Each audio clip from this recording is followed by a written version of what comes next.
नमस्कार श्रोते हो, दीपक रेगे कथाकथन चॅनलवर तुम्हा सगळ्यांचं मनापासून स्वागत. श्रोते हो, तुम्ही ऐकताय स्मिता कवडे यांची बुरगुंडा होईल तुला ही कादंबरी आणि आज भाग 5वा. असंच एक दिवशी शेजारच्या माझ्या मैत्रिणीची बायडीची पोरगी खेळत खेळत दारात आली होती. दिसायला देखणं गोंडस रूप होतं तिचं. इवल्याशा पावलानं दुडू करत ते लेकरू येऊन मला माऊ माऊ करायला लागलं. मीही कोणताही मागचा पुढचा विचार न करता तिला उचलून घेतलं. पटापटा मुके घेत तिला छातीशी घट्ट पकडलं. वांझ शब्द वारंवार कानावर पडल्यानं मेलेलं मातृत्व परत जिवंत झाल्यासारखं वाटत होतं. लळा लागला की झाडावरचे पक्षीसुद्धा बोलायला लागतात, तसं त्या पोरीला लळाच लागला होता माझा. ती रोजच माझ्याकडे यायला लागली. मीही तिला हातानं खाऊ भरवायचे, कडेवर घेऊन पक्षी दाखवायचे, तिच्याशी घोडा खेळायचे. एक दिवशी ती पोरगी आमच्या घरात जरा जास्त वेळ रमली होती. तेवढ्यात तिची आजी हुडकत आमच्या दारी आली. तिने पाहिलं मी त्या पोरीला छातीशी कवटाळलं होतं. मला बघून रखमा मावशींचा पारा असा काही चढला की तिने त्या पोरीला माझ्याकडनं हिसकावून घेतलं आणि त्या मला म्हणाल्या, "अगं ये टवळे, वांझुटे, तुझ्या पदरात देवानं लेकरू टाकलं नाही म्हणून माझ्या नातीव डोळा आहे वय." मला त्या उणं बोलायला लागल्या. मी म्हणाले, "अहो रखमा मावशी, ही गोंडच पोरगी दारात आली होती हो, म्हणून मी तिला जवळ घेतलं, दुसरं काय नाही. परत माझ्या नातीला हात लावला तर याद राख." त्या म्हणाल्या आणि एक प्रकारची धमकी देऊन निघून गेल्या. तेवढ्यात आई बाजारातनं आली होती. तिने लांबूनच रखमा मावशीला भांडताना बघितलं होतं. तशी ती डोक्यावरची बाजाराची पिशवी तिथंच खाली टेकवत पदर खोचत आली आणि रखमा काकूच्या अंगावर जात म्हणली, "अगं ये रखमे, माझ्या पोरीला वांज म्हणती वे, थांब तुला बघते." दोघींची चांगली घडाजंगी सुरू झाली. दोघींच्या भांडणाची मज्जा बघायला शेंबड्या पोरापासून ते म्हाताऱ्या कोतऱ्यापर्यंत सगळ्या आळीतली मंडळी जमा झाली होती. माझ्यामुळेच आज शेजारच्या काकूंची आणि आईची भांडणं लागलेली मला बघवली नाहीत. मीच जाऊन आईची समजूत काढली, तिला घरात घेऊन आले, दरवाजा बंद करून घेतला. आईला खूप वाईट वाटलं. तिने मला जवळ घेतलं आणि माझ्याबरोबर तीही ओक्साबोक्शी रडायला लागली. आज परत एकदा आईच्या कुशीत शिरून मी स्वतःला धन्य समजत होते. आळीत कोणताही कार्यक्रम असला तरी आमच्या आईच्या घराला सोडून अवतान दिलं जायचं, का तर मी वांज टाकलेली पोरगी आली आहे घरी ना म्हणून. कसली ही माणसांची विचारधारा, जुन्या चालीरीतीचे लोक. आणि आई तरी कोणाकोणाला समजावणार, कोणाकोणाशी भांडणार. नवऱ्यानं टाकलेली वांझ असा शिक्काच पडला होता माझ्यावर. मला न बोलणारे आळशी झाले होते. येता जाता टोमणे ऐकून कान पकून गेले होते. लहान पोरंही मोठ्यांचं ऐकून म्हणायची, "आज शाळेत मास्तरचा मार पडतोय का काय माहिती, वांजबाईचं तोंड बघितलं आपण." माझ्यावर आज काय वेळ आली आहे रामाला काय माहिती होतं. लग्न करून तो बाजूला झाला होता. कधीतरी त्यांनी माझ्या मनाचा विचार केला होता का नाही माहीत नाही. मी मात्र झुरून मरायला लागले होते. काम करून कधी दिवसातनं अर्धी चतकोर भाकरी खाऊन भुईला पडून राहायचे. एका जागेवर पडून रोग जडल्यासारखं झालं होतं. शरीरात फक्त श्वास चालू होता. बाकी माझी हालत मड्यासारखी झाली होती. जणू जगाशी माझं नातं संपल्यासारखं झालं होतं. तेवढ्यात नीलासुद्धा लग्नासाठी उपवर दिसायला लागली होती. तिच्यासाठी दूरच्या मामानं एक स्थळ काढलं होतं. नीलाला बघायला उद्या पाहुणे मंडळी येणार होती, म्हणून घरात आणण्या ठेवण्याची गडबड सुरू झाली होती. आईने मला सक्त ताकीद देऊन बजावलं होतं की पाहुणे जाईपर्यंत बाहेर आलीस तर बघ. माझ्या पोरीच्या कार्यात कुठलंही विघ्न यायला नको आणि जर तुझ्यामुळे त्यात मिठाचा खडा पडला ना तर याद राख. आईने मला खडसावलंच. नीलाला आईनं ठेवणीतली साडी दागिने घालून आवरलं होतं. नीला तशीही माझ्यापेक्षा दिसायला उजवी असल्यानं तिचं रूपच खुललं होतं. लेकराला माझीच नजर लागू नये म्हणून मी तिला काजळाचा तीट लावला होता. पाहुणे मंडळी आली होती. चहापाण्याचा कार्यक्रम झाला. नीलाला बघण्याचाही कार्यक्रम झाला. नीला दिसायला खूप देखणी असल्यानं त्या लोकांना पोरगी बघता क्षणी पसंत पडली होती. सगळं जुळून यायला लागलं होतं.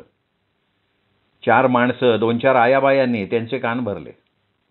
अहो, थोरली बहीण लेकूरबाळ होत नाही म्हणून माहेरला आणून सोडली आणि तुम्ही नीलाबरोबर पाहून पण करायला चाललाय वय? नाही नाही, म्हणजे बघा तुम्ही, आमचं आपलं काय सांगायचं काम आहे, बाकी तुम्ही जाणकारच मंडळी आहे, नाही का? एक काडी ओढून त्या रिकाम्या झाल्या, पण त्याचा भडका असा उडाला की मी होरपळून मेल्याहून मेल्यासारखी झाले होते. आता जमलं म्हणून मुलाचा मामा सुपारीवर घाव घालणार तोच बाहेरची मंडळी आत येऊन म्हणाली, हे बघा, आम्हाला ही सोयरीक नाही पसंत. घरात वांझ टाकलेली बहीण असताना आम्ही लगीन जमावणार नाही. असं म्हणताच मला जोराचा ठसका लागला. मी तोंडावर पदर लावून ठसका आवरण्याचा प्रयत्न केला, पण तोवर आत घरात कोण खोकतंय म्हणून नवरदेवाची आई गडबडीनं बघायला आली, तर मी अंथरुणावर पडलेली. मला बघून ती म्हणाली, अरे वा, आम्हाला फसवण्याचा डाव होता वय? हिच्यासारखं नीलाला पण लेकरू नाही झालं तर काय करणार आम्ही? हिच्यासारखी ती बी वांझ निपजली तर काय करायचं? आम्हाला नाही करायचं लग्न. असं म्हणून त्यांनी मला रागे रागे 2 शब्द सुनावले. मग मीच हळूच उठले, त्या मुलाच्या आईच्या पाया पडले, हात जोडून म्हणाले, अहो काकू, माझी नीला खूप गुणाची पोरगी आहे. बघा की तुमचं घर गोकुळासारखं फुलवल. अहो, माझ्यामुळं तिला नकार देऊ नका. माझी बहीण लाखाची एक आहे हो. तर त्या नवरदेवाच्या आईनं मलाच दरादरा बाहेर ओढत आणलं आणि म्हणाली, ही बघा यांची खोटारडी जात. अगोदरच कशाला लपवून ठेवायचे ह्या सगळ्या गोष्टी? बापानं त्या बाईचं वागणं बघितलं आणि मला पोटाची घट्ट धरत म्हणाला, बाई, तुम्हाला पटत असेल तरच ही सोयरीक करा. माझी उषा वांझ नाही, नाहीतर नीला पण तशी नसेल माझी. तुम्हाला पटलं नसेल तर चालते वा, पण माझ्या सोन्यासारख्या लेकरांना काय बोलायचं नाही. या बापाच्या मनगटात बळ आहे दुसरं पाहून पण शोधायला. चला, आमचा रामराम घ्या. बापानीच असं म्हटल्यावर तावातावानं सगळी मंडळी पसार झाली. आईने माझ्यावर बंदूक रोखली आणि फायरिंग चालू केली. उशे, तुझ्यामुळं माझ्या लेकीचं लगीन मोडलं. तुला दिल्या घरी नीट नांदता नाही आलं आणि हिथं बहिणीचा संसार मोडायला बसली. असं म्हणून ती मला बडव बडव बडवायला लागले. मला एवढं मारलं की आता माझा जीव जातोय का काय म्हणून नीला माझ्या अंगावर आडवी झाली आणि म्हणाली, आई आई, याद राख, माझ्या ताईला मारशील तर. ताईमुळं माझं लगीन नाही मोडलेलं. त्या लोकांना डोक्याचाच भागच नाही. पण बरं झालं लगीन मोडलं ते. त्या माणसांची वृत्ती तर कळली का नाही. आणि जरी माझं लग्न मोडलं ना तरी मोडू दे, मी आयुष्यभर बरोबर असीन बिन लग्नाची. पण माझ्या ताईला कोणी बोललेलं मला नाही सहन व्हायचं. अगं आई, किती केलं तरी तुझ्या पोटची पोर आहे ती. ती काय वस्तू आहे वय लपवून ठेवायला तिला? आणि तिला त्रास देऊन मला नाही संसार थाटायचा ग. आणि तुला तरी बी राग काढायचा असेल तर अगोदर मला मार आणि मग तिच्या अंगाला हात लाव. असं म्हटल्यावर आईच्या काळजाचं पाणी पाणी झालं. माझी गुणाची पोर म्हणून नीलाला तिने जवळ घेतलं. हे सगळं बघून मला भरून आलं होतं. आज नीला खूप मोठी झाल्यासारखं वाटत होतं. आज माझ्यासाठी तिने आईला सुनावलं होतं. मला मात्र कधी असं धाडस दाखवायला जमलंच नाही. म्हणूनच की काय, माझी माहेरी आणि सासरी अशी गत झालेली असावी. सारा गाव आम्हाला वाईट म्हणत होता. आम्हाला वाळीत टाकल्यासारखा अख्खा गाव आमच्याशी वागत होता. आई तरीही सगळ्यांशी तोंड देत होती. बापाची पैशाची जमवाजमव होत नव्हती मला दवाखान्यात नेण्यासाठी. इथं रोज पोट भरायची मारामार, एवढे पैसे द्यायलाही कोणी धजावत नव्हतं. हळूहळू रेती कशी हातातून हळूहळू निसटावी तसा एक एक दिवस आयुष्यातनं वगळत चाललेला होता. आज ना उद्या रामाला, सासरच्या त्या लोकांना काहीतरी उपरती होईल या आशेनं जीव व्याकुळ व्हायचा. पण काहीही उपयोग नव्हता. मी कधी कधी बापाकडे मला सासरी नेऊन सोडा म्हणून विनवणी करायचे, पण बापाला पुढचं सगळं दिसत होतं. 1 वर्ष होऊन गेलं तर एकदाही रामा मला बघायला आला नव्हता. काय करावं असल्या शंढ माणसाला म्हणून मी त्याला कोसत होते. पण त्याच्या आठवणी उरात जपून ठेवलेल्या होत्या. संध्याकाळ झाली की त्याला उजाळा मिळायचा. मी रोज पत्र आलंय का असं विचारते म्हणून ते गणपत काका आमच्या आळीतल्या पत्र आळीतल्या पोरांच्या हातात देऊन मागच्या आळीतनं जायला लागले. ते सांगून सांगून थकले, पण माझे डोळे न चुकता रामाच्या वाटेकडे लागलेले होते. त्याच्या काळजीने आणि शेजार पाजारांच्या बोलण्याने माझी जगण्याची आशाच निघून गेली होती. त्यामुळे काही खाता न पिता मी अंथरुणाला खिळून गेले होते. असाच एका सोमवारी दुपारचं ऊन रखरखत होतं. मी आपली गुमान आत पडली होते. नीला माझ्या डोक्यावरनं तिचा कोमल हात फिरवत होती. काय तिच्यावर गेल्या जन्मीचं ऋण होतं म्हणून ती माझ्यावर माया ओतत होती. त्या उकाड्याच्या दिवसातही मला तिच्या हात फिरवण्यानं थंडगार वाटत होतं. नीला मला घासातला घास भरवायची, माझे केस विंचरायची, माझ्या उशा पायथ्याला बसायची. मला तिचा खूप आधार वाटायचा. त्या दिवशी नीला माझ्याशी गप्पा मारत असताना आईचा दूरच्या नात्यातला भाऊ नाम्या मामा धापा टाकत जने जने ओरडत आला. आई रामाच्या देवळाच्या पारावरच्या चिंचेच्या झाडाच्या आणलेल्या चिंचा फोडत बसली होती. आई लांबनच ओरडली, अरे नाम्या, एवढं धडपडायला काय झालं रे? अरे हळू की हळू, हे बघ मी इकडे बसली, बस. असं म्हटल्यावर त्याची गाडी 80च्या स्पीडनं आईकडे वळाली आणि धापा टाकत तो बोलायला लागला, अगं जने, सगळं वाटुळं झालं, वाटुळं. आणि तो बोलत डोक्याला हात लावून आईच्या शेजारी बसला. आई म्हणाली, अरे नाम्या, तुझ्या तोंडाला येईल ते बोलू न ग. आधीच दिवस वाईट आलेत. काय झालंय ते नीट सांग. थांब, अगोदर पाणी पिन, मग नीट सांग. आईने नीलाला पाणी आण म्हणून हाक मारली. नीला पाणी घेऊन गेली. नाम्या मामा पाणी घटाघटा करत पियाला आणि म्हणाला, अगं जने, मी काय सांगतोय ते ऐकून घे. उशीचा नवरा राम्या दुसरं लगीन करायला लागलाय. हे ऐकलं आणि आईच्या हातातला तांब्याच गळून पडला. ती म्हणाली, नाम्या, अरे एक तर दिवस वाईट चालू आहेत, उगा तोंडाला येईल ते बरळू नको. काय झालंय ते नीट सांग. आईने त्याच्या पाठीवर जोरात धपका मारत म्हटलं. तसा नाम्या मामा आयो आयो करत ओरडला आणि म्हणाला, अगं थांब की, सांगतो की तुला समज सविस्तर. अगं जने, आमच्याच गावची रामपुराची पोरगी केली म्हणून कळल्या कळल्या वाऱ्याच्या वेगानं रामाच्या घरी जाऊन आलो तर काय अगं तिकडं समधी लग्नाची तयारी चालू झाली.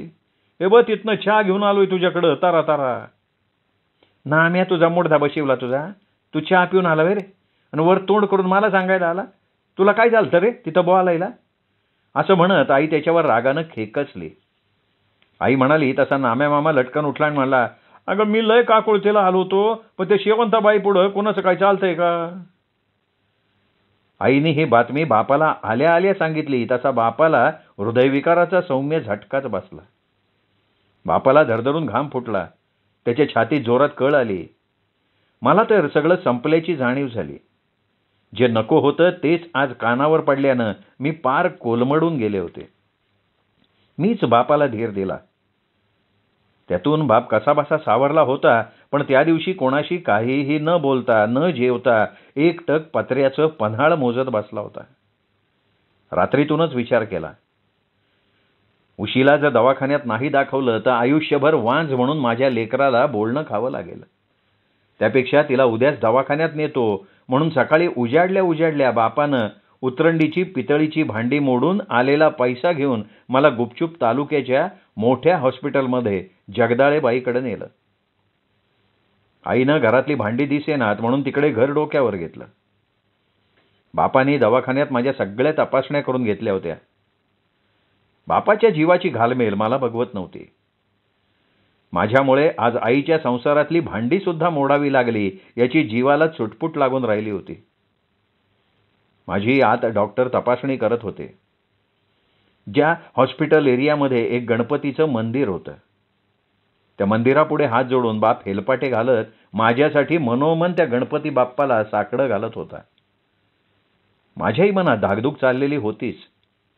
आता रिपोर्ट काय येतील आणि अजून समोर नियतीनं काय वाढून ठेवलंय कुणास ठाऊक, म्हणून मीही त्या देवाचा धावा करत होते. अर्ध्या तासांनी नर्सनी आत बोलवलं आणि रिपोर्ट हातामध्ये देत डॉक्टर म्हणाल्या, हे बघा, उषामध्ये काही दोष नाहीये. ती आई होऊ शकते. कदाचित तिच्या नवऱ्याच्यातच दोष असावा. असं म्हणताच बापाला आभाळ ठेंगणं झालं होतं. बापाचे डोळे आनंदानं भरून आले होते. उड्या मारत त्या गणपती बाप्पाचे धन्यवाद मानत तो ओरडत होता, डॉक्टर, तुम्ही तर देव माणूचे हो. परत परत तेच वाक्य म्हणत तो डॉक्टरीणबाईंच्या पाया पडत होता. डॉक्टर, माझी उषा वांज नाही, सगळ्या जग दुनियेला वरडून वरडून सांगणार बघा मी. असं म्हणून माझ्या डोक्यावरनं हात फिरवत त्यांनी मला उराशी घेतलं, प्रेमानं कवटाळलं. बापाच्या डोळ्यातला आनंद बघून मला खूप बरं वाटलं. घरी जाता जाता एक पेढ्याचा पुडा घेतला आणि रस्त्यानं येणाऱ्या जाणाऱ्याच्या हातावर पेढा ठेवत बाप सगळ्यांना सांगत होता, माझी उषा वांज नाही. घरी जातात सगळ्या आयाबायांना रिपोर्ट दाखवत सुटला, बघा बघा रखमा मावशी, ओ रमा वहिनी, बघा की माझी उषा वांज नाहीये, म्हणलं होतं का नाही मी तुम्हाला. हे सगळं बघून मला वाटलं माझा बाप येडा होतोय का काय. म्हणून मग मीच बापाला समजावून सांगितलं. घरी गेल्यावर मी वांज नाही हा रिपोर्ट बघून आईचा जमदाग्नीचा अवतार जरा शांत झाला होता. तिने मला उराशी कवटाळलं आणि उद्याच त्या रामाला जाऊन दाखवा म्हणून बापाला सांगितलं. सकाळीच आम्ही दोघं रामाकडे जाणार होतो. आज किती दिवसांनी एवढी सुंदर संध्याकाळ माझ्या आयुष्यात आली होती. रामाच्या आठवणी परत एकदा उराशी कवटाळून मी खूप दिवसानं सुखानं झोपले होते. दुसऱ्या दिवशी सगळे रिपोर्ट घेऊन बाप मला घेऊन घाईघाईनं रामाकडे निघाला. आईलाही खूप आनंद झाला होता. 4 चपात्या आणि कोरड्यास फडक्यात गुंडाळून आईने दिल्या. एसटीमध्ये मी मनातल्या मनात भावी आयुष्याची स्वप्न रंगवत होते. आज गालावर जणू लाली चढली होती. किती दिवसांनी आज वेणीफणी त्या रामासाठी केली होती मी. एसटीमध्ये खिडकीच्या बाजूला बसले होते. येणारा लबाड वारा अंगाला गुदगुल्या करत होता. एसटीतून हात बाहेर काढून झाडांची पानं मोरपीस फिरवल्यासारखी वाटत होती. जगण्याची इच्छा मरून गेलेली, पण आज एक नवा उन्मेष जागा झाला होता. एखादं रोपटं आता जळून रोपट्याला नवी टवटवीत पालवी फुटावी, अगदी तसं झालं होतं. कुणीतरी माझ्यातला रामा नावाचा प्राणवायू काढून घेतल्यासारखं वाटत होतं. कधी एकदा रामाला कडकडून भेटतीये आणि मी आई होऊ शकते ही गोड बातमी त्याला देते असं झालं होतं. एकदाचा आम्ही गावात प्रवेश केला. बाप वेड लागल्या ग तिथेही सांगत सुटला होता, माझी उषा वांज नाही, माझी उषा वांज नाही. आम्ही आमच्या आळीत गेलो तर तिथल्या आयाबायांनी सांगितलं, अगं उषा यायला लय उशीर केला तू, आज रामाचं लगीन आहे, सगळे लोक आत्ताच तिकडे गेलेत लग्नाला नटून थटून, तुम्ही पटकरीशी जावा तिथं. असं म्हटल्यावर आम्ही दोघेही पटकन लग्न मंडपाच्या जवळ गेलो. लग्न मंडपात येऊन बघतो तर दोघांनी एकमेकांना हार घातलेले होते. ते सगळं बघून मला भोवळच आले. किती स्वार्थी ही पुरुषांची जात. माझा थोडाही विचार केला नाही रामानं. हेच का प्रेम, ह्याच का अणाभाका. आज माझ्यात काहीही दोष नसताना, काहीही विचार न करता एवढा मोठा निर्णय का घेतला असेल त्यांनी. या विचाराने मी पार बेहाल झाले. बापानं मंडपाच्या मधोमध जाऊन सगळ्या वराडाला ओरडून सांगितलं, मंडळी हो, माझी उषा वांज नाही तरी बी या रामानं दुसरं लगीन केलंय, दोष तर ह्याच्यातच असन. सगळी वऱ्हाडी मंडळी बापाकडे आणि माझ्याकडे बघत असताना लगेच शेवंताबाई 4 आडदांड माणसांना घेऊन आली आणि म्हणाली, अरे हय्याडा माणूस कसा काय आला इकडं, याला आताच्या आता हाकलून लावा, मी ओळखत बी नाही याला.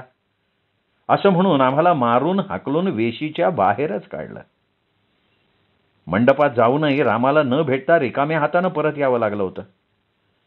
बापानं हे सगळं बघून कसं बसं सावरल्याचं नाटक केलं होतं. पण मी मात्र एखादा स्टॅच्यू असल्यासारखी वागत होते. उगाच जीव जात नाहीये म्हणून जगत होते. ही वार्ता ऐकून आई तर डोक्याला बांधून 4 दिवस अंथरुणावरच पडली. आता माझा रिपोर्ट बघून आळीतल्या मैत्रिणी नाकं मुरडत नव्हत्या, पण त्याचा उपयोग काय. रामाने तर मला कायमचं टाकलं होतं. नीलाला आलेले पाहुणे माझ्यामुळे परत पावली जात होते. आई उठता बसता मला कोसत होती. बापानं माझ्या सासूनं मला नांदायला नेल म्हणून अधूनमधून पैशाची मागणी केल्यावर सावकाराकडनं कर्ज काढलं होतं. त्याचा डोंगर एवढा वाढला होता. त्यात मला नांदायला नेणार नसल्यानं बाप आधीच खचला. एक दिवशी सावकारानं घरी येऊन एवढी दमदाटी केली की बापाला या कर्जाचा डोंगर कसा फेडायचा या धक्क्यानं दुसरा हृदयविकाराचा झटका आला. तसा बापानं जगाचा निरोप घेऊन टाकला. आता तर माझं अस्तित्व नष्ट झाल्यासारखं वाटत होतं. आभाळ कोसळलं होतं माझ्यावर. आईच्यात बापामुळे थोडा तरी चांगुलपणा होता, पण तोही बाप गेल्यानं संपला. तिने मला हाताला धरून बाहेर काढलं. रागारागानं मला मारत म्हणाली, माझ्यामुळं उठली तू, तुझ्या पायी माझा नवरा गेला, संसार संपला माझा, तुझ्या पायी बहिणीचं लग्न जमना, सुखानं 4 घास खात होतो ते बी आज बंद झालं, स्वतःचा बाप गिळला तू, तुला आता ह्या घरात जागा नाही. असं म्हणून आईने मला घराबाहेर ढकलून दिलं. मी आईला कितीतरी वेळा हातपाय जोडले. अगं आई, मला बापाला शेवटचं बघू तरी दे असं म्हटलं, पण तिने मला बघू दिलं नाही. दार वाजवून वाजवून मी दमले, पण आईने दार उघडलं नाही. आजपासून तू आम्हाला मेलीयस, परत आमच्या दारात येऊ नकोस असंच तिने मला बजावलं. काही का असेना, आज बापाच्या या परिस्थितीला मीच जबाबदार होते. पण मला बापाला शेवटचं डोळे भरून बघायचं होतं, पोट भरून त्याच्याजवळ बसून रडायचं होतं. पण नाईलाजानं जड पावलानं मी निघाले. मी त्या घराला परक करून तर निघाले होते, पण इथून पुढे काय करायचं काय नाही हेच माहिती नव्हतं मला. तसंच वाट दिसेल तिकडं जायचं ठरवलं. पण आज बापाच्या अंत्यविधीला हात लागावा म्हणून मी अगोदरच स्मशानभूमीत जाऊन बसले होते. आडोशाला बसून बापाच्या अंत्यविधीची वाट बघत होते. बापाचा शेवटचा सोहळा बघून ऊर फुटून गेला होता. बाळ्यानं मुखाग्नी दिल्यानं खूप वाईट वाटत होतं. एक जन्मल्यावर ज्याचा आधार होता तोच आधार कायमचा गेला होता. पळत जाऊन बापाच्या मढ्यावर पडून राहावं आणि का सोडून गेला म्हणून भांडावं. त्या नीलाला, बाळ्याला पोटाशी धरून रडावं.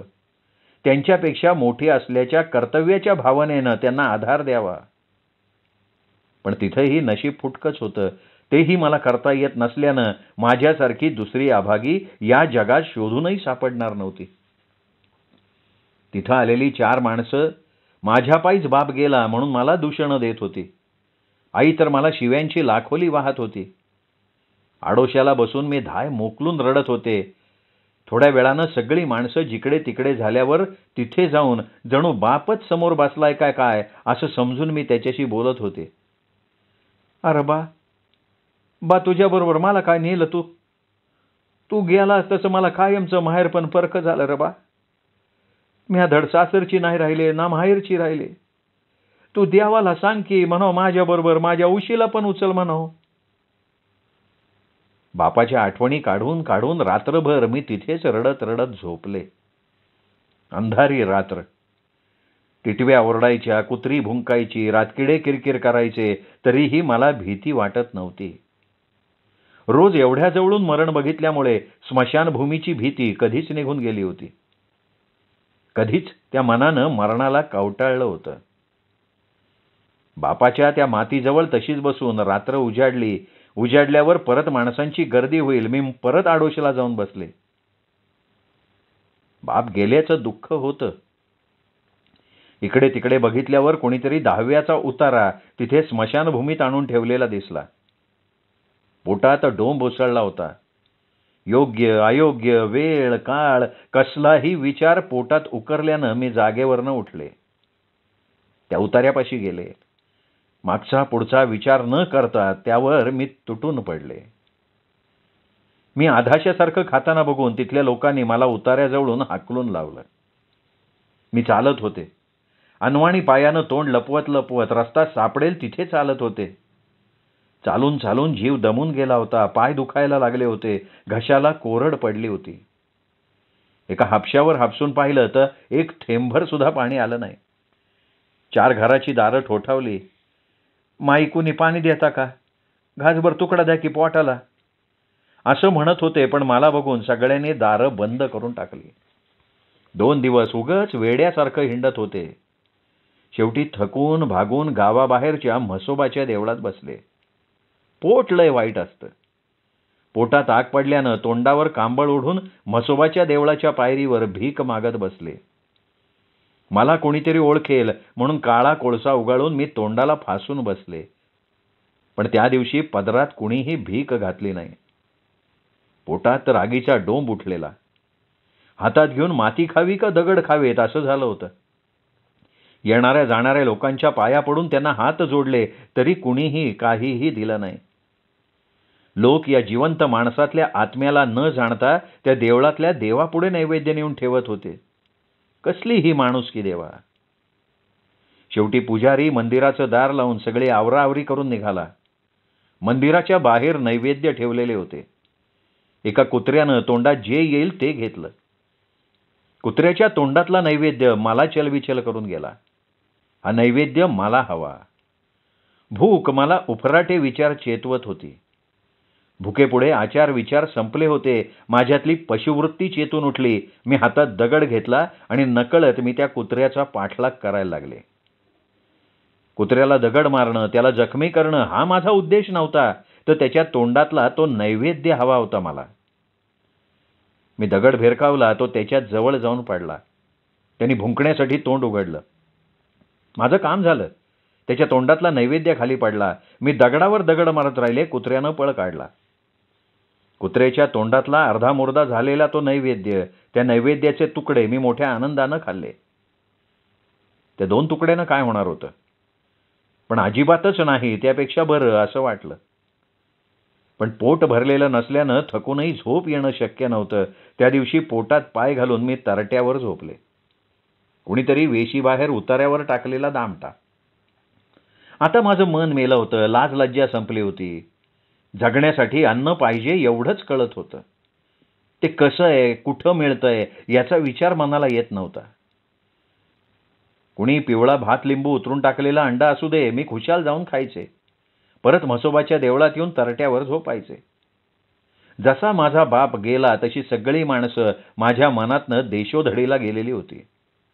फक्त पोटाला लागलेली आग ती कशी बशी भागवायची हेच मला माहीत होतं. काम करायची सवय अंगवळणी पडल्यानं मला एका जागेवर बसवत नव्हतं. कोंबडा आरवला की लवकर उठायचं आणि लिंबाच्या काडीनं दात घासत कुठं पाण्याचा ठिकाणा असला तर हातपाय धुवायचे. परत त्या म्हसोबाला सगळेजण हात जोडतात म्हणून मीही हात जोडायचे. 4 वाळलेल्या काड्या एकत्र करून मंदिराचा सारा परिसर झाडून स्वच्छ करायचे. पुजारी यायच्या आत 4 झाडांची फुलं आणून देवाच्या दारात ठेवायचे. दिवस जात होते. म्हणता म्हणता 8-15 दिवस हा माझा नित्यक्रम सुरूच होता. तो पुजारी रोज विचारायचा की इथली स्वच्छता कोण करतोय, देवाला फुलं कोण आणून ठेवतंय. तरीही मी गप्प बसायचे. रात्री पडायला आडोसा मिळतोय हेच माझ्यासाठी खूप होतं. जर मी झाडलेलं त्याला पटलं नाही तर मला हाकलून द्यायचा, म्हणून मी गप्प होते. रोज त्या कुत्र्याच्या तोंडातला घास हिसकावून घेताना एक दिवशी कुत्र्यानं पायाचा लचका काढला. तरीही रक्तबंबाळ झालेल्या पायाकडे लक्ष न देता मी तो नैवेद्य खात होते. कबीरासारखी अवस्था झाली होती माझी. एकदा म्हणे रस्त्यानं कबीरजी निघाले होते आणि त्यांना कुत्र्यानं चावलं तेव्हा त्यांची पार चामडी लोंबत होती. त्यांचं त्याच्याकडे लक्ष नव्हतं. त्या रस्त्यानं येणाऱ्या जाणाऱ्या लोकांनी कबीरजींना सांगितलं की कबीरजी आपको कुत्ते ने काटा है. त्यावर कबीरजी म्हणाले कुत्ता जाने और चमडी जाने. असं म्हणत ते नामस्मरणात विदेह स्थितीत निघून गेले. मलाही एवढे आघात मी सोसले होते, त्यामुळे माझं मन आणि शरीर बोथट झालं होतं. विधभर जीभ बाहेर काढून 2 पाय पुढे पसरून कुत्रा खुशाल माझ्या समोर येऊन बसला. त्याला पण वाटलं असेल ना की ही माझ्याच जातीची आहे. मी त्या कुत्र्याला प्रतिउत्तर न देता खुशाल खात बसलेली बघून तो माझा मित्रच झाला. रोज नित्यनियमानं तो देवळातले 4-5 नैवेद्य तोंडात धरून आणायचा, माझ्या पोळ्यात आणून टाकायचा. मला आता त्याची भीती वाटत नव्हती किंवा हेवाही वाटत होता. जणू आम्हा दोघात ऋणानुबंध नियतीनं निर्माण केले होते. आम्ही दोघे जण बसून तो नैवेद्य खात होतो. बघा, देवाच्या मंदिरात कुत्र्याला जागा आहे, पण मी जरा जरी तिथे भटकलेली दिसले तरी तो पुजारी मला लगेच हाकलून लावायचा. मला म्हणायचं आहे भिकारडे, इथं भीक मागत बसते कशाला, चल बाहेर, घाणेरडी कुठली, ना आंघोळीचा पत्ता आणि निघाली आहे देवाकडे. काही का असेना सगळी माणसं माझ्यापासून दूर गेली होती, पण या कुत्र्याशी मात्र माझं गणगोत जोडल्यासारखं झालं होतं. माझ्या जखमेतनं रक्त गळायचं, माशा बसायच्या, तेव्हा ते कुत्रं येऊन चाटायचं. कसलं इंजेक्शन आणि कसल्या गोळ्या. मी पण त्या कुत्र्याला अंजारायचे, गोंजारायचे. मग ते कुत्रं माझ्यासमोर शेपूट हलवत माझ्यासमोर उभं राहायचं. कदाचित त्याची पण गत माझ्यासारखी असावी आणि म्हणूनच आमच्या दोघांची रास जुळलेली होती. श्रोते हो, हा होता 5वा भाग. 6वा भाग उद्या. तोपर्यंत नमस्कार मित्र.